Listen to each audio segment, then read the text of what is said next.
देखिए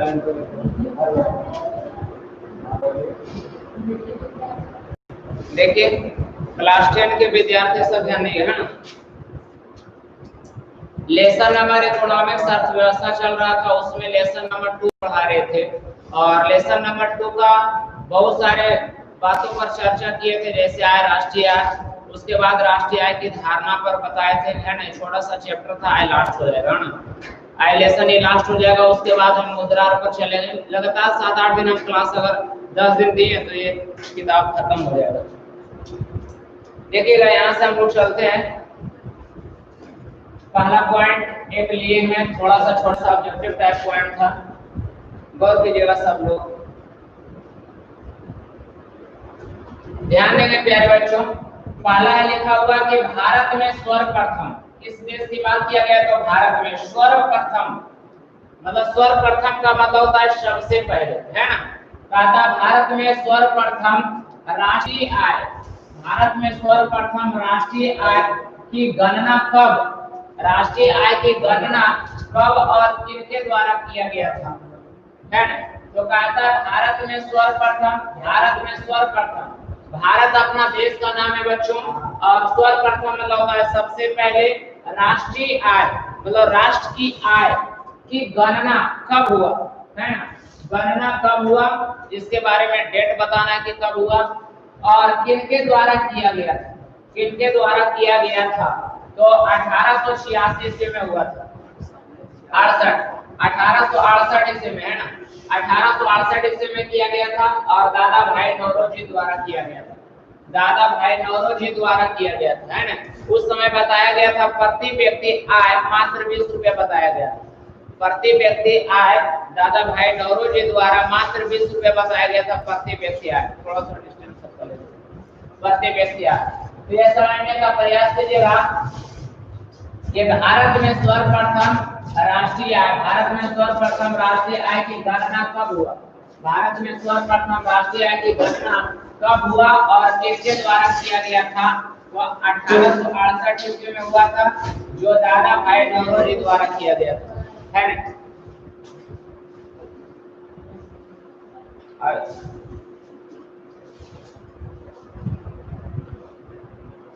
चलिए पहला हम लोग समझ गए कि भारत में सर्वप्रथम राष्ट्रीय आय की गणना कब हुआ, तो 1868 ईस्वी में किसके द्वारा हुआ, तो दादा भाई नौरोजी द्वारा किया गया था, दादा भाई नौरोजी द्वारा किया गया था।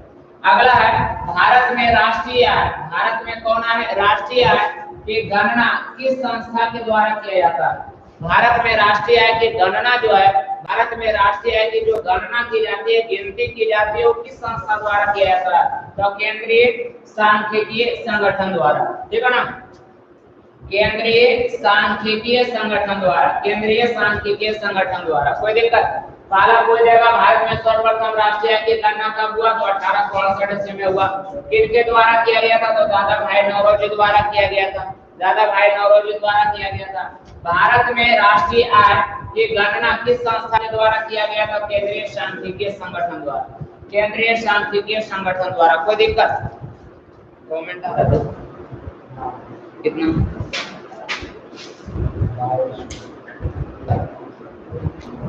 सब जगह भेज दिया।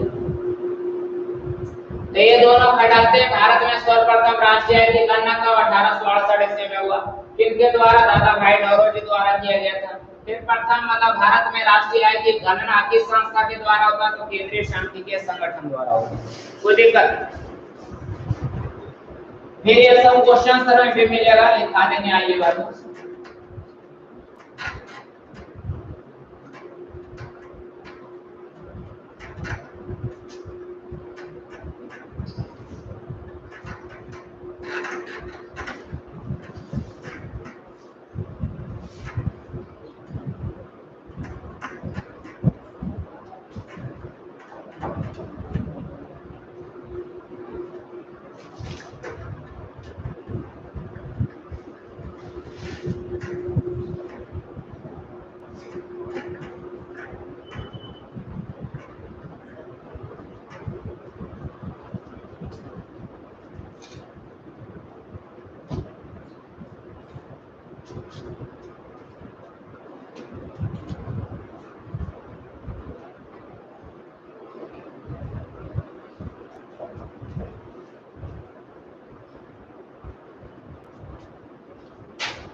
शेयर काटने वाले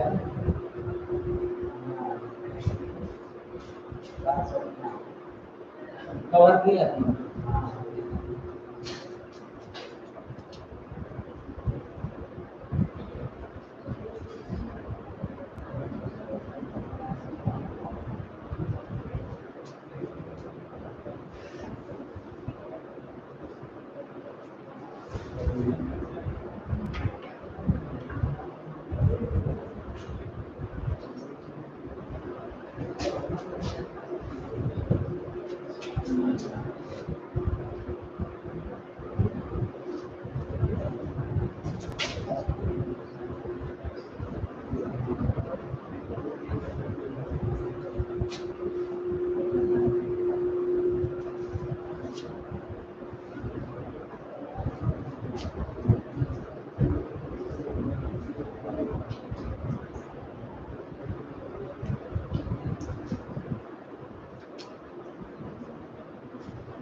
चलिए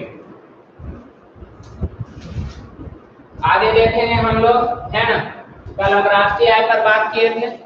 राष्ट्रीय आय किसे कहते हैं समझने का प्रयास करेंगे हम लोग फिर से। कहता है किसी देश द्वारा एक वर्ष में उत्पादित वस्तुओं एवं सेवाओं के मौद्रिक मूल्य के योग को राष्ट्रीय आय कहा जाता है। कहने का मतलब क्या हुआ कि एक देश द्वारा, मतलब किसी भी देश द्वारा, है ना, कोई भी देश है, कोई उठा लीजिए, तो किसी भी देश द्वारा एक वर्ष में, किसी भी देश द्वारा एक वर्ष में उत्पादित वस्तुओं एवं सेवाओं, उत्पादित वस्तुओं एवं सेवाओं के मौद्रिक मूल्य के योग को राष्ट्रीय आय कहा जाता है।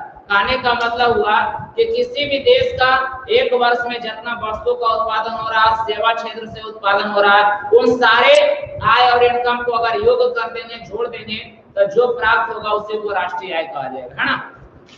तो कल हम बताए थे राष्ट्रीय आय के बारे में, नेक्स्ट वीडियो में आप लोग देख सकते हैं। तो राष्ट्रीय आय की गणना में क्या कठिनाई है, देश का जो आय है, देश का जो इनकम है, उसको गिनने में, गणना करने में क्या कठिनाई होता है, उसको गिनने में क्या कठिनाई होता है, क्या मुश्किलें होता है, उसके बारे में यहाँ बताया गया कि राष्ट्रीय आय की गणना, गणना मतलब होता है गिनती, गणना का मतलब क्या हुआ, गिनती। राष्ट्रीय आय की गणना, गणना मतलब होता है गिनती में कठिनाइयां, मतलब कहता मुश्किलें या कठिनाइयां, एक ही शब्द है। तो हम लोग यहाँ समझ में आ गया होगा कि राष्ट्रीय आय मतलब देश की राष्ट्रीय आय, राष्ट्रीय आय की गणना, राष्ट्रीय आय की गणना, गणना मतलब होता है गिनती में कठिनाइयां, मतलब राष्ट्रीय आय की गणना में क्या कठिनाइयां होती है उसके बारे में हम लोग जानेंगे, है ना। तो पहला पॉइंट हम देखेंगे कि आंकड़ों को एकत्र करने में कठिनाइयां। पहला नंबर है कि आंकड़ों को एकत्र करना, पूरे भारत के आंकड़ा, मतलब पूरे भारत के आय को एक तरफ जमा करना, पूरे आंकड़े को एकत्र करना संभव नहीं है। आंकड़ा का मतलब क्या हुआ कि जैसे आपने कहा कि हमारा 50 मन गेहूं है, भले हे आपको जब बिकतो तो ओकर बाद पता चलतो कि क्या रुपया होतो एकर, तब बताइए ओकरा हम जमा करिए तब पता चलते कि तोर मतलब खाता कितना होते। अब बताइए, कोई कहेगा कि हमारी दुकान खोलने में जितना हो तो ये जोड़ ला, कोई कहेगा पोल्ट्री फार्म खोलने में मुर्गी ले जाओ उठा के कितना हो तो देखो। तो सारा भारत के सारे आंकड़ा को, पूरे भारत के आंकड़ा जो है, मतलब खाता देश का राष्ट्रीय आय का जो आंकड़ा है उसको एकत्र करना, एकत्र करना मतलब एक जगह पर जमा करना कठिन होता है। मतलब पूरे देश का, पूरे मतलब कहता है कि पूरे भारत देश का आंकड़ा को, आंकड़ा मतलब होता है जो आंकड़ा है, मतलब कहता है जैसे आपने कहा कि हम गेहूं उपजाते हैं तो इतना होता है, उसको जमा करेंगे। कोई कहा कि कुछ हम काम करते हैं, कोई कहा कि गाड़ी मोटर से कमाते हैं, हर कोई, हर इंसान हर काम कर पैसा कमा रहा है। तो सोचिए हर इंसान का इनकम को एक जगह पर जमा करना क्या संभव है? नहीं संभव है। सारे अनाज को, उत्पादन की वस्तुओं को ही जमा करना क्या संभव है? उत्पादन की वस्तु को क्या राष्ट्रीय में बोला गया कि उत्पादित वस्तुओं को और सेवाओं के योग को जोड़ दीजिए। मतलब जो उत्पादित किया गया वस्तु और सेवाओं से जो पैसा है उसको जोड़ दीजिए, और बाद जो निकलेगा राष्ट्रीय आय कहलाएगा। तो बताइए कि जितना उत्पादन होता है वस्तु को लेके, भारत के जितना वस्तु उत्पादन होता है को लेके एक जगह तक एकत्र करना संभव है। आंकड़ा मतलब होता है कि जैसे हम 2 मन उपजाए, कोई 10 मन उपजाए चावल, या कोई कितना मन उपजाएगा, इस तरह से पूरा इंडिया का उत्पादन का वस्तु को एकत्र करना मतलब एक जगह पर जमा करना संभव नहीं है। पहला प्रॉब्लम। पहला बात हम लिखेंगे कि राष्ट्रीय आय की पहली कठिनाइयां यह है कि किसी भी देश की जो सारी आंकड़ा है, मतलब पूरा आंकड़ा जो है उसको एक जगह पर एकत्र मतलब होता है जमा करना, मतलब एक जगह पर जमा करना संभव नहीं है। बात समझ रहे हैं? मतलब जितना वस्तु का उत्पादन होता है उसको एक जगह पर जमा करके रखना संभव नहीं है। अब जैसे कहने का मतलब है, गौर कीजिएगा, यहाँ पर जैसे राष्ट्रीय आय का गिनती हो रहा है, तो तुम बोला बोले इतना मत चावल और ले जा कि हो, तो एक रेट तू अपना लगा ला। कोई बोला इतना मुर्गी पाल ले हो, एक जे रेट हो, तो कोई बोला बकरू पाल ले हो। हम बोले कि हम ढेर बच्चा पढ़ा ले जाए रुपया दो तो सब। अब बताइए सबको एक जगह तक जितना वस्तु का उत्पादन हुआ सबको एक जगह तक जमा करना और ओकर पैसा के बारे में जोड़ना, मतलब कैलकुलेट करना कि कितना पैसा होगा, और सबके अनाज को फिर घर जगह जगह पहुंचा देना, क्या संभव है? ये संभव नहीं है। तो एक आ गया पहला पॉइंट में कि किसी भी देश के राष्ट्रीय आय को गणना करते वक्त उस देश के आंकड़ा को, उस देश के जो आंकड़ा है, मतलब आंकड़ा का मतलब होता है उत्पादन किया गया जितना वस्तु है उसको एकत्र करना। एकत्र करने का मतलब होता है जमा करना, एक तरह लाकर रखना संभव नहीं हो पाता है। पहला कठिनाई ये, बात समझ रहे हैं? पहले ये कठिनाई ये। दूसरी कठिनाई है दोहरी गणना की संभावना। दोहरी गणना की संभावना हो जाता है, मतलब एक आदमी का इनकम दो जगह जुड़ जाता है। एक आदमी का जो इनकम है, आय है, जो दो जगह जुड़ जाता है। कैसे जुड़ जाता है? अब जैसे मान लिया गया दोहरी का मतलब होता है 2 बार, दोहरी मतलब होता है 2 बार, और गणना मतलब होता है गिनती। मतलब एक आदमी का आंकड़ा 2 बार गिना जाता है, 3 बार गिना जाता है, 4 बार गिना जाता है। तो सोच लीजिए आंकड़ा को एकत्र करना एक तरह संभव नहीं हो पाता है। आंकड़ा को एकत्र करना पहला संभव नहीं था। दूसरा, एक आंकड़ा दो जगह जोड़ा जाता है। दोहरी मतलब होता है 2 बार, गणना मतलब होता है गिनती की संभावना, मतलब एक चीज को 2 बार जोड़ दिया जाता है। कैसे जोड़ दिया जाता है? अब जैसे सुनिए, दोहरी गणना कैसे होता है? एक चीज को 2 बार जोड़ा जाता है। जैसे ये मान लिया कि आपका घर है, हलन करेगा, तो ये घर का जो इनकम है, ये घर आपका है, घर का इनकम है वो अलग है। अब कोई आदमी बोला कि हमारा बेटा रो को नवादा में है ने, वहीं अपना बादल विश्वास जब ले ले, तो समझ लीजिए कि हाँ ये अपना ही कमा रहा है। कोई आदमी बोला कि ना हमारे तो हम चेन्नई में रोको, वहाँ घर मकान सब बने ले।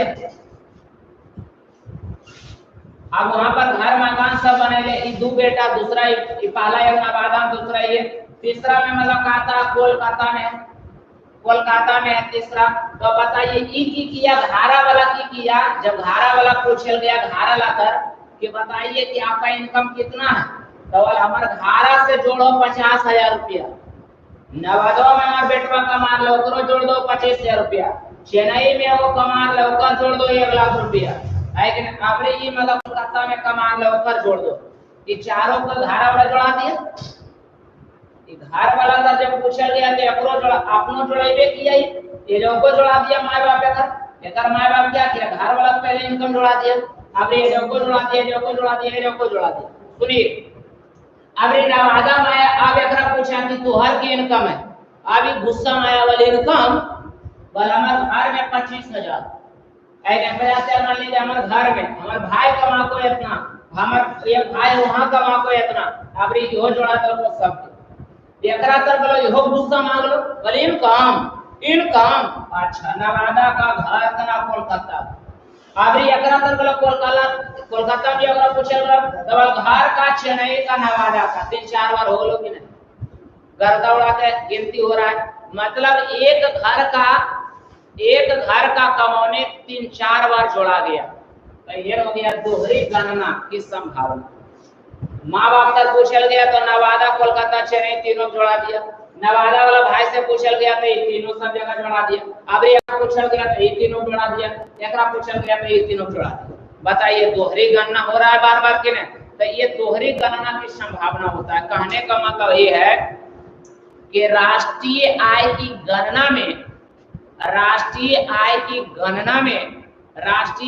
गणना में दोहरी गणना होने की संभावना रहता है, क्योंकि एक घर के परिवार घर के साथ साथ अदर जगह भी रहते हैं, तो घर के साथ साथ अदर जगह का भी इनकम जोड़ा देते हैं, और अदर जगह वाला को जब पूछा जाता तो घर वाला भी इनकम जोड़ा देते हैं, जिससे कि दोहरी गणना हो जाती है।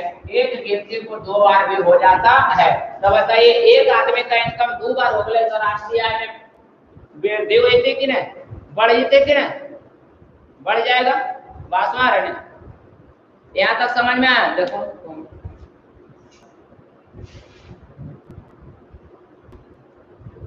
यहाँ तक समझ में आ गया बाबू, जरा बोलेगा, समझ में आ गया नहीं? जी सर, चलिए ठीक, मेरा भी हो रहा है सर। क्या हो रहा है? इनकम बढ़ रहा है क्या? यस, बहुत अच्छा से, ठीक।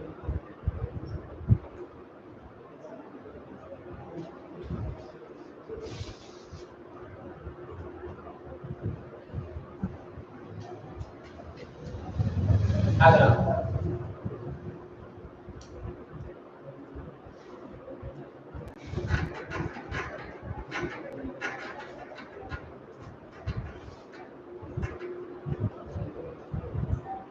अगला है मूल्य। मूल्य मतलब होता है कितना मूल्य, मूल्य के मापने में कठिनाइयां।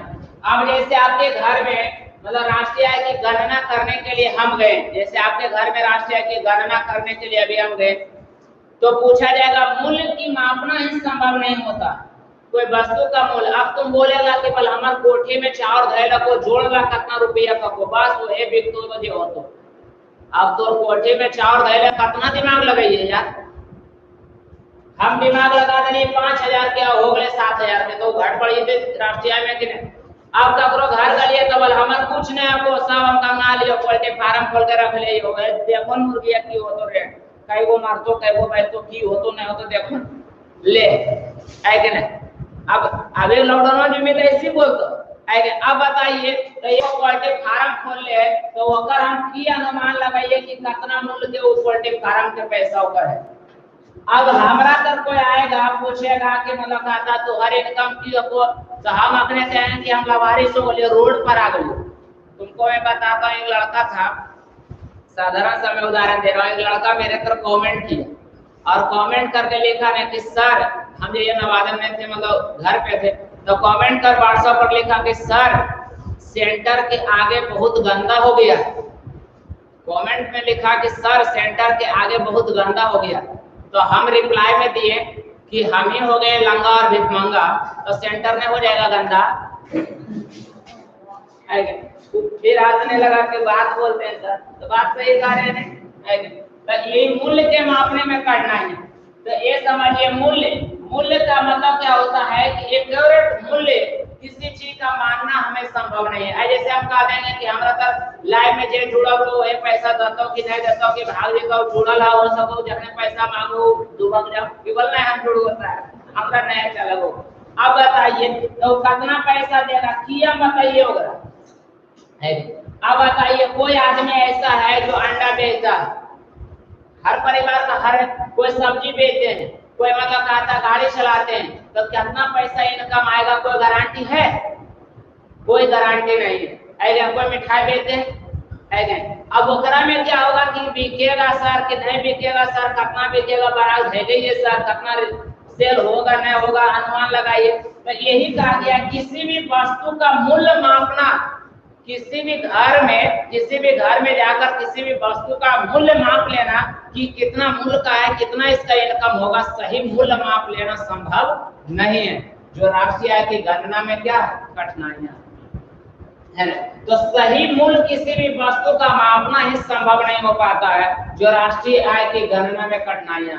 पहला पॉइंट क्या मैंने बताया था, फिर से सुन लीजिए। आंकड़ा को एकत्र करना, मतलब पूरे देश के जितना उत्पादन का वस्तु है सारा को एकत्र करना, एक जगह तक जमा करना संभव नहीं है, पहला पॉइंट।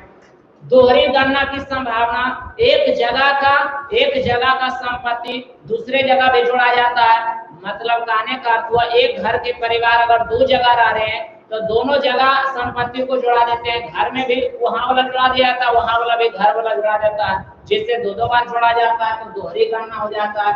मूल्य के मापने में कठिनाइयां, आपके घर में कोई वस्तु है, उत्पादन की कोई वस्तु है, उसका कितना मूल्य मापा जाए, क्या मूल्य रखा जाए, कितना का होगा, ये सही कहना संभव नहीं है। कभी काल देखते हैं प्याज का मूल्य होता है 5 रुपया, जखने किसान के पास रहता है, आज अखने जैसे किसान के पास खत्म हो गया तो डायरेक्ट 5 रुपया जगह 100 रुपया भी पड़ जाता है। क्या बात है कि नहीं? कल किसान के घर जाता है तो दोनों मानता है क्या मूल्य रखा जाए, नहीं रखा जाए, संभव कहना मुश्किल हो जाता है। तो यही है राष्ट्रीय आय की गणना में कठिनाइयां। पढ़ा लिखे ने कैसे आंकड़ों को एकत्र करना, मतलब किसी भी देश की राष्ट्रीय आय की गणना करने के लिए उसके उत्पादन के वस्तुओं को एक जगह पर एकत्र करना संभव नहीं होता, पहला पॉइंट। दूसरी कहता है कि राष्ट्रीय आय की गणना करते समय एक परिवार के सदस्य अगर 2 स्थानों पर निवास करते हैं तो पहले वाले दूसरे के बारे में जुड़ा देते हैं, दूसरे वाले भी पहले के बारे में जुड़ा देते हैं, जो 2 जगह गणना हो जाता है, जो दोहरी गणना हो जाता है। मूल्य के मापने में कठिनाइयां, कोई भी व्यक्ति कितना वस्तु का उत्पादन कर रहा है और उसका सही मूल्य क्या होगा ये कहना संभव नहीं है, जो राष्ट्रीय आय की गणना की क्या है, कठिनाइयां। कोई दिक्कत, यहाँ का कोई दिक्कत समझ में आया कि नहीं? समझ में आना चाहिए। मतलब एक जगह पर एकत्र करना संभव नहीं है, तो अपने गांव के खुले अनाज के एक जगह पर रख सको, जमा करके ओकर बाद बांट सको, कि अलग अलग कर ले, जमा करना संभव है। अब बताएं, एक ही आदमी जोड़ा है तो दो जगह पैसा इनकम कहना भी संभव नहीं है। और कहता मूल्य के मापना, कोई कहता कि हमारे कोठी में इतना दे लो, कोई कहता पोल्ट्री फार्म खोले, कोई कहता सब्जी बिक दो, तो बताए कोई वस्तु का मूल्य मापना संभव नहीं होता। इस तरह से कह सकते हैं कि राष्ट्रीय आय की गणना में बहुत ज्यादा कठिनाइयां है ना। यहाँ तक समझ में आ गया, लेसन समाप्त हो गया। चलिए यहाँ तक समझ में आ गया बुआ जी, समझ में आ गया? कमेंट करेगा यस या नो। समझ में आ गया? लेसन 2 आज समाप्त हो गया, थ्योरी। आज लेक्चर ये समाप्त हो गया, 2 लेसन का लेक्चर हम दे दिए। क्या मिनट बच्चों, ये 2 लेसन का हम लेक्चर दे दिए। कुछ बोलिए आप लोग, यस या नो कीजिए। 2 लेसन का लेक्चर हम दे चुके हैं, कल से हम तीसरा लेसन चलेंगे। तीसरा लेसन बहुत ही भयानक लेसन है, अगर वो सब छूट गया कल से छूट गया तो भारी दिक्कत हो जाएगा, इसलिए कल से जुड़ कर रहिए। और 21 तारीख के आप लोग मिल लीजिए, उसके बाद हम बताएंगे कि आपको 22-23 तारीख से जब आप पढ़ने के लिए हमारे पास आइएगा तो आप कैसे आइएगा, किस स्थिति में आइएगा, सब जानकारी देंगे। कोई दिक्कत? आज हम पूरा खत्म कर दिए, चैप्टर दूसरा खत्म हो गया इकोनॉमिक्स का, कल तीसरा चैप्टर में लग जाएंगे, है ना। स्टॉप करते हैं आज जल्दी खत्म हो गया, तो कल ही जुड़ेंगे दूसरा लेसन में। और किसी को कुछ बोलना है बोलिए रिप्लाई में।